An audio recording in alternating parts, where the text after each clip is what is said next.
জার্মানির বন শহর থেকে আপনাদের সঙ্গে আছে আমি খালেদ মুহিউদ্দিন। আগামীকালই প্রফেসর ইউনূস যখন বাংলাদেশে ফিরবেন তখন অন্তর্বর্তীকালীন সরকার আ শপথ নেবে বলে আমরা এখন জানতে পেরেছি। সেই অন্তর্বর্তীকালীন সরকারে কারা থাকছেন, কি হচ্ছে সেই অন্তর্বর্তীকালীন সরকারের ১ম প্রায়োরিটি বা প্রায়োরাধিকার তা নিয়ে কথা বলতে আমরা এখন বৈষম্য বিরোধী ছাত্র আন্দোলনের ৩ সমন্বয়ককে আমরা আমাদের সঙ্গে পেয়েছি।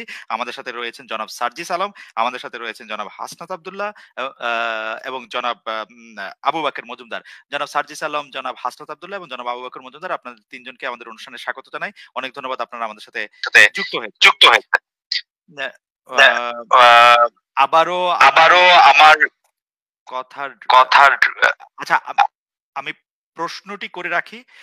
প্রশ্নটি করে রাখি এখন আবার এটি ঠিক হয়েছে। আমি প্রশ্নটি করে রাখি সেটি হচ্ছে যে আমরা জানতে পেরেছি যে আগামীকাল প্রফেসর ডক্টর মোহাম্মদ ইউনূসের নেতৃত্বে অন্তর্বর্তীকালীন সরকার শপথ নিতে যাচ্ছে।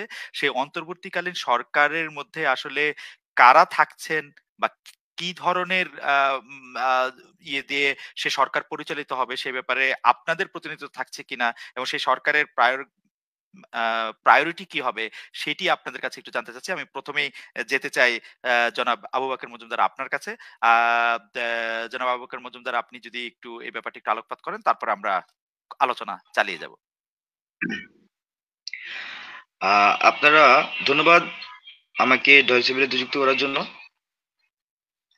আ শুরুতেই আমি বলতে চাচ্ছি আপনারা জানেন যে আমরা বৈষম্য বিরোধী ছাত্র আন্দোলন প্ল্যাটফর্ম থেকে আমাদের দেশের যেই কোটা বৈষম্য সেটা দূরীকরণে ছাত্ররা ১ম আন্দোলন শুরু করি। তারই প্রেক্ষিতে সেখানে ফ্যাসিবাদী আওয়ামী রেজিম আমাদের ছাত্রদের উপর গুলি চালায় এবং ফ্যাসিবাদী আওয়ামী রেজিমের অংশ ছাত্রলীগ, যুবলীগ তারাও একইভাবে আমাদের শিক্ষার্থীদের উপর হামলা চালায়, গুলি করে। আপনারা দেখেছেন ১ম এ ঢাকা বিশ্ববিদ্যালয়ের নারী শিক্ষার্থীদের উপর কিভাবে অতর্কিতভাবে হামলা করে। তারই প্রেক্ষিতে সারা দেশের ছাত্র জনতা আমাদের পাশে দাঁড়ায় এবং আপনারা দেখেছেন আমাদের বিশ্ববিদ্যালয়ের মধ্যে আ পুলিশ, বিজিবি, সোয়াত, এই র‍্যাব এরা ঢুকে আমাদের উপর অত্যাচার করে। তো তারই প্রেক্ষিতে আমরা দেখি যে সারা দেশের ছাত্র জনতা সাড়া দিয়ে নেমে আসে এবং সেখানে প্রশাসনের গুলি, যুবলীগ, ছাত্রলীগের গুলিতে অনেক মানুষ হতাহত হয় এবং সারা দেশের ছাত্র জনতা আসলে এই ফ্যাসিবাদ আওয়ামী রেজিমকে শেষ পর্যন্ত চ্যালেঞ্জ করে এবং একটি গণ অভ্যুত্থান, সফল গণ অভ্যুত্থানের মাধ্যমে এর পতন ঘটাতে সক্ষম হয়। আপনার প্রশ্নটি যদি আরেকবার একটু আও আবু বকর মজুমদার আমরা যে প্রশ্নটি করছিলাম যে আগামীকাল যে সরকার গঠিত হতে যাচ্ছে সেই সরকারের মধ্যে কারা থাকছেন, তাতে আপনাদের রিপ্রেজেন্টেশন থাকছে কিনা এবং সরকারের প্রায়োরিটি কি এই মুহূর্তে নির্ধারণ করার ক্ষেত্রে আপনারা কি মনে করেন? কি হওয়া উচিত? সরকার এই মুহূর্তে কি করা হ্যাঁ, উচিত? যেহেতু ছাত্র নাগরিকের এই গণ অভ্যুত্থান হয়েছে, তো সেই প্রেক্ষিতে ছাত্রদের রিপ্রেজেন্টেশন থাকবে এবং নাগরিক সমাজের পক্ষ থেকেও রিপ্রেজেন্টেশন আছে এবং একই সাথে শিক্ষক সমাজ থেকেও আমরা চিন্তা করছি যে আমাদের সেখানে রিপ্রেজেন্টেটিভ থাকবে। তো এই যে সরকার গঠন হবে তার প্রায়োরিটি বেশি থাকবে যে এই নিউ জেনারেশন যারা গণ অভ্যুত্থানে সবচেয়ে বেশি অবদান রেখেছে তাদের আশা আকাঙ্ক্ষার যাতে প্রতিফলন ঘটে একটি স্বপ্নের বাংলাদেশ আমরা পাই এবং একই সাথে আমাদের যে গুণে ধরা প্রতিষ্ঠানগুলো রাষ্ট্রীয় প্রতিষ্ঠানগুলো সেগুলোর মেরামতকে হচ্ছে এই আগামী সরকার সবচেয়ে বেশি ফোকাস করবে। আবু বকর মজুমদার আপনাকে ধন্যবাদ। আমি একটু জনাব হাসনাত আব্দুল্লাহ আপনার কাছে যেতে চাই। জনাব হাসনাত আব্দুল্লাহ আপনি তো আবু বকর মজুমদার আমাদের জানালেন যে কোন প্রেক্ষাপটটা জানালেন এবং কাদের মধ্যে থেকে প্রতিনিধি নিয়ে সেটি করা হচ্ছে সেটা জানালেন। আপনার কাছে একটু জানতে চাই যে এই মুহূর্তে সারা বাংলাদেশে মানুষ একটু আতঙ্কে আছে, আ নিরাপত্তাহীনতায় ভুগছে। সেই ক্ষেত্রে আপনারা কি উদ্যোগ নিচ্ছেন বিভিন্ন জায়গায় এবং সেটি আমরা জানতে পেরেছি। আসলে কখন নাগাদ বা কবে নাগাদ এই পরিস্থিতি একটু ভালো হয়ে উঠতে পারে বলে আপনার আশা বা আপনার ফোরকাস্ট? দেখুন, আমরা বাংলাদেশের বৈষম্য বিরোধী ছাত্র আন্দোলনের ব্যানার থেকে আজকে আমরা দেখেছি যে শিক্ষার্থীরা নিজ উদ্যোগে নিজ দায়িত্বে হচ্ছে ট্রাফিক কন্ট্রোল করছে এবং আমরা গতকালে হচ্ছে কেন্দ্রীয় কমিটি থেকে আমরা বারবার হচ্ছে আমাদের যে সমন্বয় কমিটি রয়েছে সেখান থেকে আমরা ঘোষণা করেছি এবং আমাদের আহ্বানে সাড়া দিয়ে আমরা দেখেছি শিক্ষার্থীরা নেমে এসেছে রাস্তায় এবং তারা ট্রাফিক কন্ট্রোল সহ এই যে আবার হচ্ছে আমাদের যেই ধর্মীয় যে উপাসনালয়গুলো রয়েছে মসজিদ, মন্দির, প্যাগোডা সেগুলো নিরাপত্তা তারা দিচ্ছে এবং যে সংখ্যালঘুদের উপরে যে আক্রমণগুলো হয়েছে, সংখ্যালঘুদের উপরে যেখানে হামলা হয়েছে সেখানেও তারা প্রতিরোধ করছে।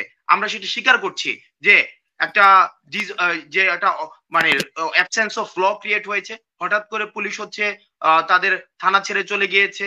হঠাৎ করে হচ্ছে যেসব কেপিআই ভবন রয়েছে সেগুলো থেকে হচ্ছে আইন শৃঙ্খলা রক্ষাকারী বাহিনী চলে গিয়েছে, সেই জায়গাতে আমরা স্বীকার করছি সেখানে রাষ্ট্রীয় স্থাপনা অনেক হচ্ছে এখানে বিনষ্ট হয়েছে, কিন্তু আমাদের ছাত্র জনতা সেখানে নিজেদের দায়িত্বে নিজ দায়িত্বে আমাদের আহ্বানে সাড়া দিয়ে তারা যখন বুঝতে পেরেছে যে রাষ্ট্রীয় সম্পদের ক্ষতি করলে বা বিনষ্ট করলে সেটির দায়ভার আমাদের উপরেই পড়বে এবং সেটিকে আবার পুনঃসংস্কারের জন্য সেটিকে আবার আমাদের জন্যই হচ্ছে অর্থ খরচ করতে হবে, তখন কিন্তু আমরা দেখেছি বাংলাদেশের বিভিন্ন প্রান্তে সামাজিক নিরাপত্তা বেষ্টনী তৈরি করে কমিটি গঠন করে দিয়ে তারা হচ্ছে পারস্পরিক নিরাপত্তাটি নিশ্চিত করছে।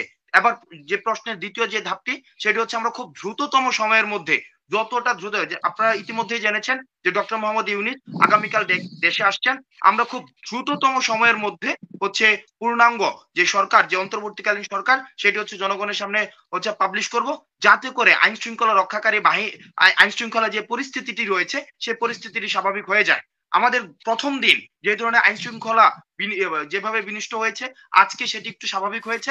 আমরা আশা করি আগামীকালের মধ্যে বা তার পরের দিনের মধ্যে সেটি স্বাভাবিক বা জনজীবনের যে স্বাভাবিক যে একটি ব্যাপার রয়েছে সেটি চলে আসবে। আপনাকে অনেক ধন্যবাদ। আমি একটু এবার সার্জিস আলম, জনাব সার্জিস আলম আপনার কাছে, জনাব সার্জিস আলম আপনার কাছে আমার কথার ইকো হচ্ছে। প্রশ্নটি করে ফেলি যে এই অন্তর্বর্তীকালীন সরকারের মেয়াদ কতদিনের হওয়া উচিত বলে আপনি মনে করেন? জি, আমাকে কি শোনা যাচ্ছে ঠিক মতো? আপনাকে শোনা যাচ্ছে। জি, আপনাকে ধন্যবাদ এবং আপনার মাধ্যমে ডয়চে ভেলে এবং যারা শুনছেন সকলকে ধন্যবাদ। আসলে আমি হাসনাত আব্দুল্লাহকে আপনি যে কোয়েশ্চেনটা করেছিলেন ওইখানে অল্প কিছু অংশ আসলে অ্যাড করতে চাই। প্রথম কথাটি হচ্ছে, আজকে আমরা যদি পুরো বাংলাদেশের পরিস্থিতি লক্ষ্য করি, এখানে আমরা দুটি জিনিস দেখতে পাচ্ছি। একটি হচ্ছে যে এই যে স্বৈরাচার সরকারের যে 16 বছরের যে শাসনামল, যেটাতে মানুষ তিক্ত বিরক্ত হয়ে গিয়েছিল, মানুষের ভিতরে একটি ক্ষোভ সৃষ্টি হয়েছিল এবং মানুষকে যে বিভিন্নভাবে বিভিন্ন রাজনৈতিক মতাদর্শের কারণে বা বিভিন্ন উদ্দেশ্য প্রণোদিত ভাবে তাদেরকে হেনস্থা করা হয়েছে, জেলে নেওয়া হয়েছে, আদালতে নেওয়া হয়েছে, থানায় নেওয়া হয়েছে, এইগুলোর সার্বিক কিংবা কিছু কিছু মানুষ ক্ষমতাসীন দলের দ্বারা যারা বিভিন্ন পোস্টেড ছিল, তারা কিন্তু অন্য রাজনৈতিক মতাদর্শের মানুষগুলোকে নানাভাবে অত্যাচারিত করেছে। সেই জায়গা থেকে মানুষের একটি ক্ষোভ তৈরি হয়েছে। কিন্তু ওই মানুষগুলো যে কাজগুলো করছে আপনি দেখে থাকবেন, আমরা সোশ্যাল মিডিয়া থেকে শুরু করে সব জায়গায় প্রত্যেক দিন বলছি যে ওই জায়গাগুলোতে মানুষের সাথে এই যে আচরণ, সেটি যদি আবার আপনারা করেন তাহলে তাদের সাথে আপনাদের কিন্তু কোনো পার্থক্য থাকছে না। সেই জায়গা থেকে আমরা এটি বলছি যে বাংলাদেশের অর্থনৈতিক অবস্থা কিন্তু এখন ভালো নয় এবং আমরা যা ক্ষতি করছি এগুলো কিন্তু জনগণের ট্যাক্সের টাকায় তৈরি হয়েছে। তাহলে আলটিমেটলি এই ক্ষতিগুলো কিন্তু আমাদেরই হচ্ছে। তাহলে আলটিমেটলি বাংলাদেশের অলরেডি একটি ইকোনমিক্যালি একটা সাস্টেনেবল অবস্থার মধ্যে দিয়ে যাচ্ছে না, সেই জায়গায় এই ক্ষতিগুলো হলে পুরো রাষ্ট্রের একটি ক্ষতি। আমরা আমাদের জায়গা থেকে সেই জায়গায় মানুষদেরকে আহ্বান জানাচ্ছি যে এই রাজনৈতিক উদ্দেশ্য প্রণোদিত যে হামলাগুলো বা ক্ষোভের কারণে যে হামলাগুলো, এগুলো থেকে আমাদের বের হয়ে আসতে হবে। ইভেন কেউ যদি ইচ্ছাকৃত ভাবে এই সহিংসতাগুলো চালায়, আলটিমেটলি সে যদি কোনো রাজনৈতিক দলের হয়, দিন শেষে কিন্তু ওই রাজনৈতিক দলের যে ইমেজটি সেটি নষ্ট হচ্ছে। এটি একটি জায়গা। আর আরেকটি যে জায়গাটি ছিল যে আমরা আমাদের এই যে অন্তর্বর্তীকালীন সরকার, আমরা আমাদের জায়গা থেকে একটি প্রস্তাবনা দিয়েছি। আমরা আশা করছি, সেনাবাহিনীর প্রধান অলরেডি ঘোষণা দিয়েছেন যে আগামীকাল রাত 8টায় এটা শপথ হতে পারে। তো সেই জায়গা থেকে আমরা আশা করছি আগামীকালকে যদি এটি শপথটি হয়ে যায় অনুষ্ঠিত, তাহলে পরশুদিন থেকে একটি স্বাভাবিক বাংলাদেশ আমরা দেখতে পাবো, যে বাংলাদেশে আমরা প্রত্যাশা করি। এবং একটি সংস্কারের মধ্য দিয়ে আপনি যে প্রশ্নটি করলেন আসলে যে কত দ্রুত সময়ের মধ্যে হতে পারে, আপনি জেনে থাকবেন যে বাংলাদেশে বিগত 16 বছরে আসলে কোনো ইলেকশনই হয় নাই। জাতীয় নির্বাচন বলতে বাংলাদেশে কিছু ছিল না, মানুষ তার ভোটাধিকার হারিয়েছে। সেই জায়গা থেকে আপনার এই সিস্টেমগুলোকে রিফর্ম করতে হবে।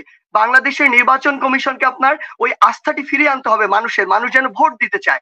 ওই জায়গায় যে মানুষগুলো রয়েছে, করাপ্টেড মানুষগুলো, তোষামতকারী মানুষগুলো, তাদেরকে আপনার চেঞ্জ করতে হবে। আপনি যদি বিচার বিভাগের দিকে লক্ষ্য করেন, মানুষের কিন্তু এই আস্থাটি চলে গিয়েছে বিচার বিভাগের উপর থেকে।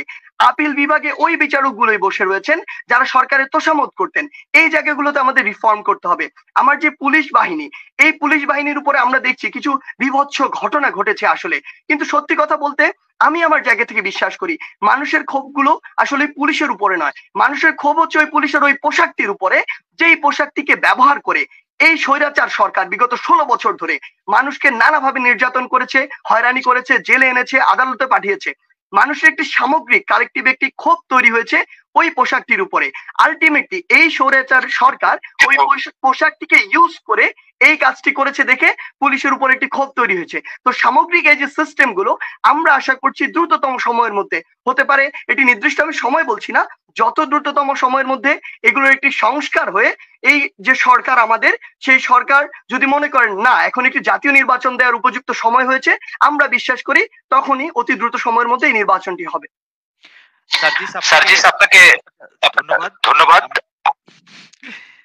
আমার কথার ইকো হচ্ছেই, সেজন্য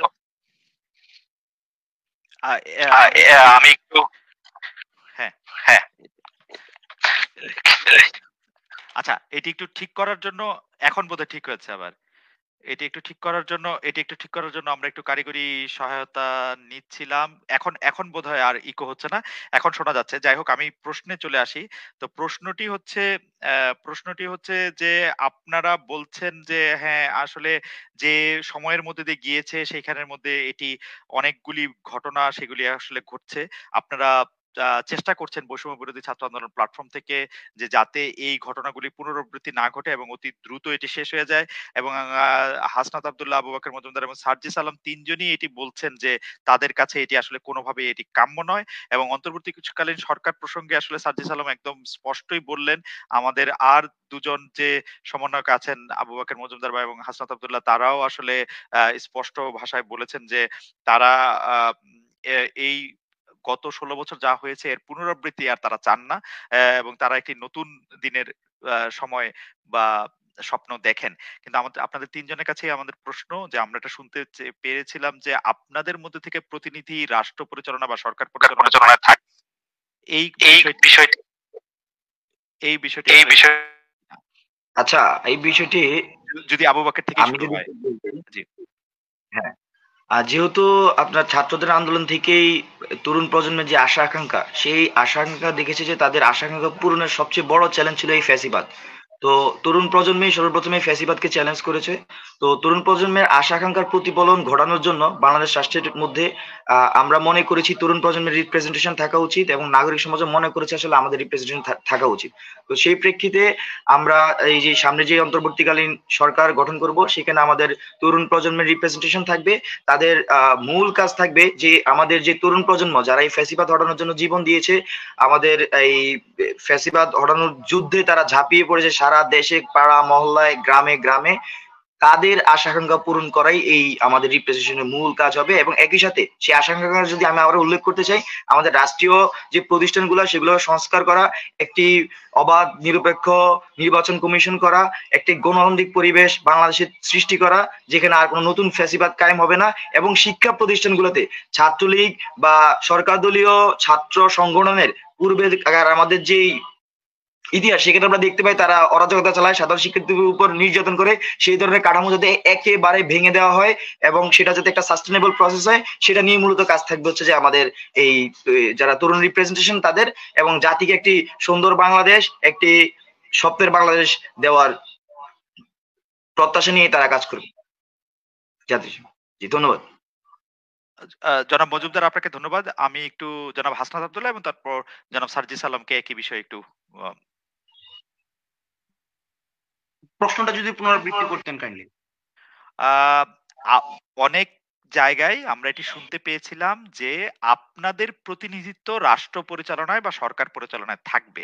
সেই প্রতিনিধিত্বটার আকার কি হবে? আপনারাই কি সেই সরকার পরিচালনায় সরাসরি অংশগ্রহণ করছেন? সেই সরকার পরিচালনায় বা রাষ্ট্র পরিচালনায় এই নির্বাচনটা কিভাবে হবে এবং এটা আপনাদের প্রতিনিধিত্ব সেখানে থাকছে কিনা? মানে আপনাদের প্রতিনিধিত্ব বলতে আপনাদের পছন্দের প্রতিনিধিত্ব না, আপনাদের মধ্যে থেকেই কেউ রাষ্ট্র পরিচালনায় থাকছে কিনা? দেখুন, এই অন্তর্বর্তীকালীন সরকার যেটি হয়েছে, আজকের যে এই পরিস্থিতিটি এসেছে, এই যে গণ অভ্যুত্থানটি হয়েছে, এই গণ অভ্যুত্থানটি কিন্তু ছাত্র জনতার সরাসরি উপস্থিতির মধ্য দিয়েই কিন্তু তৈরি হয়েছে। এবং ছাত্র জনতা কিন্তু এই ফেসিস্ট গভর্নমেন্টকে চ্যালেঞ্জ করেছে। এই যে ফেসিজম এত বছর ধরে ঝেঁকে বসেছিল, এই ফেসিজমকে উৎখাত করার জন্য রাজনৈতিকভাবে বিভিন্ন সময় বিভিন্ন আন্দোলন হয়েছে, বিভিন্ন কর্মসূচি গ্রহণ করা হয়েছে, কিন্তু তারা সফল হতে পারেনি। কিন্তু যখন তরুণ প্রজন্ম জেগে উঠেছে, যখন তরুণ প্রজন্ম জেগে উঠে অন্যায়ের বিরুদ্ধে কথা বলেছে, তখন তরুণ প্রজন্মের সাথে অন্যান্য সমমনা যারা ছিল ফেসিবাদের বিরুদ্ধে, তরুণ প্রজন্মের মধ্য দিয়ে কিন্তু ফেসিবাদকে উৎখাত করেছে। এখন আমরা দেখছি আজকে এই সময়টিতে দাঁড়িয়ে জনগণ বা ছাত্র নাগরিক সবাই চাচ্ছে এই অন্তর্বর্তীকালীন সরকারে হচ্ছে ছাত্র জনতার, ছাত্র নাগরিকের অংশগ্রহণ নিশ্চিত করতে হবে। আমরা সেই জায়গাটিকে গুরুত্ব দিয়ে আমরা নিশ্চিত করব যে যে অন্তর্বর্তীকালীন যে সরকারটি হচ্ছে সেখানে ছাত্রদের, আপনি যে প্রশ্নটি আমাকে করেছেন, ছাত্রদের সরাসরি অংশগ্রহণ থাকবে। এখন সেটি হতে পারে সেখানে কতজন থাকবে সেটা আলোচনার ভিত্তিতে সেটি নির্ধারণ হবে। তবে আমরা নিশ্চিত করতে চাই সেখানে ছাত্রদের সরাসরি উপস্থিতি থাকবে।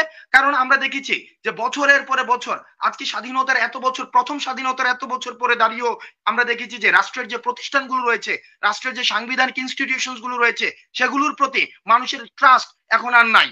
আমাদের যে যতগুলো শিক্ষা ব্যবস্থা, স্বাস্থ্য ব্যবস্থা, সার্জিস যেমনটি বলেছিলেন, বিচার ব্যবস্থা, আইন শৃঙ্খলা রক্ষা ব্যবস্থা, প্রত্যেকটিকে দলীয়করণ করার মধ্য দিয়ে সেই প্রতিষ্ঠানগুলো সার্বজনীন হতে পারেনি।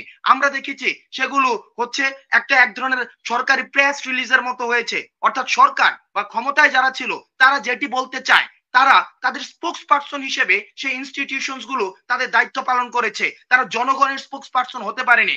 যখনই জনগণ বা ছাত্র নাগরিক দেখেছে ছাত্ররাই শুধু জনগণের স্পোক্স পার্সন বা প্রতিনিধিত্বটা যথাযথভাবে করতে পারছে, কোন ধরনের স্বার্থের ঊর্ধ্বে উঠে, কোন ধরনের আদর্শের ঊর্ধ্বে উঠে, আদর্শটি শুধুমাত্র বাংলাদেশ, এই বাংলাদেশকে ধারণ করে তারা যখন দেখতে পাচ্ছে শুধুমাত্র ছাত্র নাগরিকই, ছাত্ররাই হচ্ছে তাদের প্রধানত স্পোক্স পার্সন হতে পারছে, সুতরাং তাদেরই প্রত্যাশা যে ছাত্রদের অংশগ্রহণ এই অন্তর্বর্তীকালীন সরকারে থাকবে। এবং এই অন্তর্বর্তীকালীন সরকারে ছাত্রদের অংশগ্রহণের মধ্য দিয়ে যে ইনস্টিটিউশন গুলোর মধ্যে মানুষের আস্থাহীনতা তৈরি হয়েছে, সেই আস্থাহীনতাকে আবার রিস্টোর করা হবে। এবং সেই রিস্টোর করার ধাপটিতে আমরা বিশ্বাস করি ছাত্ররা যুগান্তকারী ভূমিকা পালন করতে পারে, যেমনটি করে ভূমিকা পালন করেছে এত বছরে ঝেঁকে বসা ফেসিবাদ পতনের মাধ্যমে। আপনাকে ধন্যবাদ হাসনাত আব্দুল্লাহ। তো সেই ক্ষেত্রে আমি শুধু সার্জিস আলমকে এই প্রসঙ্গে আর রিপিট না করে আমরা একটু সংক্ষেপে সার্জিস আলমকে জানতে চাচ্ছিলাম যে অনেকেই বলছেন যে ছাত্রদের একটি নতুন রাজনৈতিক দল করা উচিত এবং সেই নতুন রাজনৈতিক দলের মাধ্যমে একটি নতুন রাজনীতি শুরু করা উচিত। এই ব্যাপারে আপনাদের কোনো চিন্তা আছে কিনা সার্জিস? দেখুন, প্রথমে হচ্ছে আপনি যে পূর্বের প্রশ্নটি করেছিলেন সেখানে আমার আসলে অ্যাড করা দুটি পয়েন্ট রয়েছে, আসলে সে দুটি আমি অ্যাড করতে চাই, যেটি অন্য পয়েন্টগুলো আমাদের আলোচকরা বা সমন্বয়করা যা বলেছেন তার বাইরে গিয়ে। প্রথম কথাটি হচ্ছে, আমরা সচরাচর বাংলাদেশের রাজনীতিতে দেখে এসেছি 50 বছর বয়স না হলে নাকি এমপি হওয়া যায় না, 60 ঊর্ধ্ব না হলে নাকি মন্ত্রী হওয়া যায় না। সেই জায়গা থেকে বাংলাদেশ বর্তমান যে তরুণ প্রজন্ম, এই তরুণ প্রজন্মের সাথে ওই চেয়ারগুলোতে যারা বসে থাকেন তাদের বয়সের একটি বিস্তর পার্থক্য থাকে, তাদের মেন্টালিটির একটি বিস্তর পার্থক্য থাকে, চিন্তা ভাবনার একটি বিস্তর পার্থক্য থাকে। আমরা মনে করি আগামীর বাংলাদেশে এই তরুণ প্রজন্মের সাথে আমাদের যারা অভিজ্ঞতা সম্পন্ন রয়েছেন অগ্রজ, তাদের একটি আমাদের কম্বিনেশন প্রয়োজন, যেই কম্বিনেশনটা দেশ গঠনের জন্য খুব বেশি ইম্পর্টেন্ট। তাই আমরা এই অন্তর্বর্তীকালীন সরকারে অবশ্যই আমাদের প্রতিনিধিত্ব নিশ্চিত করব। এক। দ্বিতীয় যে বিষয়টি, আমরা যখন এই রাজপথে বিগত 2 মাস ধরে রয়েছি, হাজার হাজার লক্ষ লক্ষ মানুষের সাথে আমাদের কথা হয়েছে, তারা তাদের মনোভাবগুলো আমাদের সামনে পোষণ করেছেন, কিংবা এখনো প্রতিনিয়ত বিভিন্ন সামাজিক যোগাযোগ মাধ্যমে তারা তাদের মতামতগুলো আমাদের কাছে তুলে ধরছেন। তো সেই জায়গা থেকে আমরা আমাদের কাছে যখন তারা তাদের কথাগুলো পৌঁছে দিয়েছেন, সেই কথাগুলো ওই নীতি নির্ধারকের জায়গাটিতে আমাদের পৌঁছে দেয়া কিংবা ইমপ্লিমেন্ট করা কিংবা বাস্তবায়ন করাটি খুব বেশি প্রয়োজন। সেই জায়গা থেকে আমাদের প্রতিনিধিত্ব ওই জায়গায় খুব বেশি দরকার।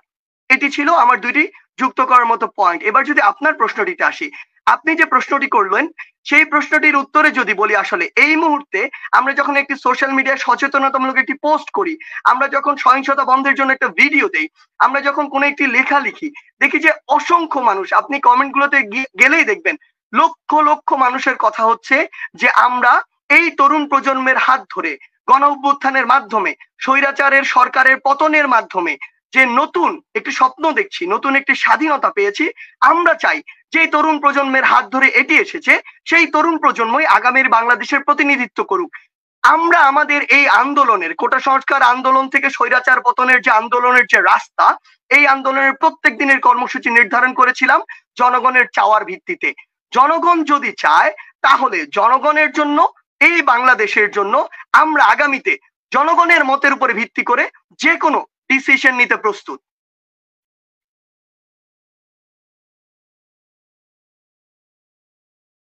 আমরা একদম অনুষ্ঠান শেষ করে দিব। ৩০ সেকেন্ডে কি একটু বলা সম্ভব? মানে সার্জিস বা বাকের বা হাসনাত কে বলবেন যে আপনার জনগণের মত ঠিক কিভাবে বুঝবেন? সোশ্যাল মিডিয়ার উপর ভিত্তি করে? জি, আমি যদি এখানে একটু বলি, সবাই একটু করে বলুক, আমি চাই আসলে আমার জায়গা থেকে মনে হয় সোশ্যাল মিডিয়া অবশ্য এখন একটি প্যারামিটার এটি জাজমেন্ট করার জন্য।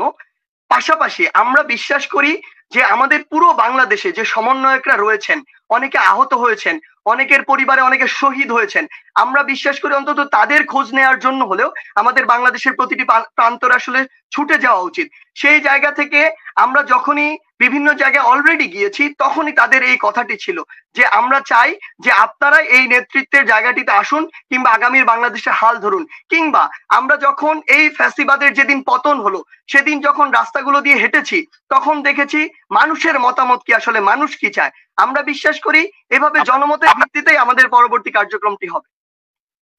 আচ্ছা, আমি একটু অ্যাড করতে চাই। আমরা আমাদের কাছে যেমন তরুণ প্রজন্মের কাছে সোশ্যাল মিডিয়া একটি প্যারামিটার, তার একই সাথে আমরা কিন্তু শুধু সোশ্যাল মিডিয়ায় সীমাবদ্ধ থাকিনি।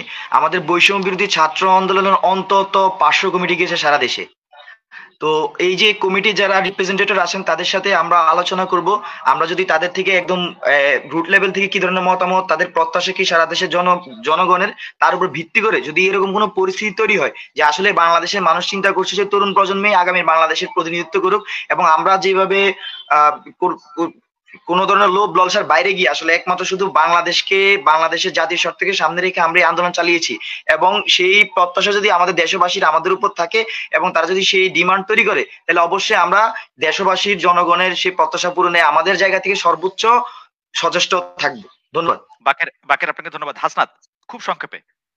আচ্ছা, আমরা যেটা দেখেছি সামাজিক যোগাযোগ মাধ্যম অবশ্যই একটি প্যারামিটার, কারণ আমরা দেখেছি ডিজিটাল সিকিউরিটি অ্যাক্ট, সাইবার অ্যাক্টের মতো করে যেই সব অ্যাক্ট আমাদের এসেছে, সেগুলো আমাদের বাকরুদ্ধ যখন করেছে, তখন আমাদের সামাজিক যোগাযোগ মাধ্যমে একটি গুরুত্বপূর্ণ মত প্রকাশের ক্ষেত্রে বা দ্বিমত প্রকাশের ক্ষেত্রে গুরুত্বপূর্ণ ভূমিকা পালন করেছে। সুতরাং এটা একটি প্যারামিটার। দ্বিতীয়ত হচ্ছে, গত এই আন্দোলনের 2 মাসের যে এক্সপিরিয়েন্স হয়েছে, আমরা মানুষের কাছে ছুটে গিয়েছি, ছাত্রদের কাছে ছুটে গিয়েছি, রাজপথ থেকে আমাদের গণভবন পর্যন্ত, বঙ্গভবন পর্যন্ত আমরা ছুটে গিয়েছি। সেখানে আমরা মানুষের প্রত্যাশা দেখেছি, সেখানে মানুষের আমাদের চাহনি দেখেছি, তাদের আশা দেখেছি, আমাদেরকে ঘিরে তাদের নতুন একটি স্বপ্ন তারা বুনতে আমরা দেখেছি। সুতরাং তাদের স্বপ্ন বাস্তবায়নে আমরা যে কোনো ধরনের ডিসিশন নিতে, অর্থাৎ জাতীয় স্বার্থকে মাথায় রেখে যে কোনো ধরনের ডিসিশন আমরা অবশ্যই নিব। হাসনাত, আপনাকে অনেক ধন্যবাদ। অনেক ধন্যবাদ বাকের এবং সার্জিস আলম, আপনাদেরকে আমাদের সাথে কথা বলেছেন এতক্ষণ। সার্জিস আলম, আবু বাকের মজুমদার এবং হাসনাত আব্দুল্লাহ। আমরা তাদের কথা থেকে আসলে অনেকগুলি বিষয় জানতে পেরেছি। আমরা নিশ্চয়ই তাদের কথা আরো শুনবো। আপনারা দর্শক, আজকে অনেক দর্শক আমাদের সঙ্গে ছিলেন, দেখেছেন এই অনুষ্ঠানটি। আমরা আপনাদের ধন্যবাদ জানাই এবং পরে আমরা আরো বিভিন্ন সেক্টরের লোকদের সাথে কথা বলতে চাইবো। সেই সময় আপনারা আমাদের সঙ্গে থাকবেন। সে পর্যন্ত ধন্যবাদ আপনাদের সবাইকে।